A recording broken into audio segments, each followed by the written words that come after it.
दरबार शरीफ टीवी वसियत आला हज़रत दीन इस्लाम मिलादुन नबी नारे तकबीर नारे रिसालत दर्द सुन्नी मुसलमान हजरत जुराई রাদিয়াল্লাহু তাআলা আনহু বলে আমাকে 2 রাকাত নামাজ পড়িতে দাও বলে দেওয়া হলো যখন তোমার এই মিনতি দেওয়া হলো কারণ কত মানুষকে নামাজ পড়তে দেওয়া হয়েছে এই সুযোগ পাওয়া গেছে দেওয়া হয়েছে কিন্তু সুযোগটা কাজে লাগাতে পারেনি কিন্তু হযরত জুরাইজ আর 5 জনের নামাজের মতো না বাবা তিনি যাই নামাজটা বিছিয়ে দিলেন যাই নামাজটা বিছিয়ে দিয়ে হাত দুখানা উত্তোলন করে বলে আল্লাহ কি আমি পাপ করেছি বলো মাওলা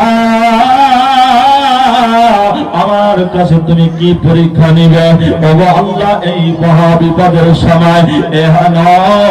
অবস্থায় তুমি আমার হেফাজত করো আল্লাহ মান ইজ্জত তুমি রক্ষা করো আমার তুমি বেইজ্জতি করো না মাওলা তুমি হেফাজতের মালিক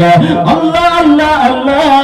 ওই সময় হযরত জুরাইজ রাদিয়াল্লাহু তাআলা আনহুর কানে একটা খবর আসলো আল্লাহ পাক জিবরাইলকে বলে জিবরাইল যাও যাও যাও আমার বন্ধু জুরাইজকে কানের মধ্যে একটু খবর দেওয়ার ব্যবস্থা করে দাও ইলহাম দিয়ে দাও ইলহাম দিয়ে দেওয়া হলো ইলহাম দিয়ে দেওয়া হলো জুরাইজ যাও আমি তোমার সাক্ষী স্বরূপ ওই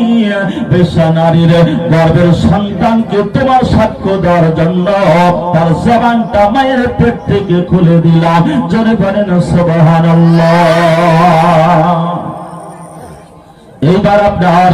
জুরাইজ রাদিয়াল্লাহু তাআলা আনহু আল্লাহর প্রতি আপনার তাওয়াক্কুল নিয়ে ভরসা নিয়ে আপনার যখন আপনার দোয়া সমাপ্ত হলো এলাকাবাসী শোনো শোনো আমার সাক্ষী আছে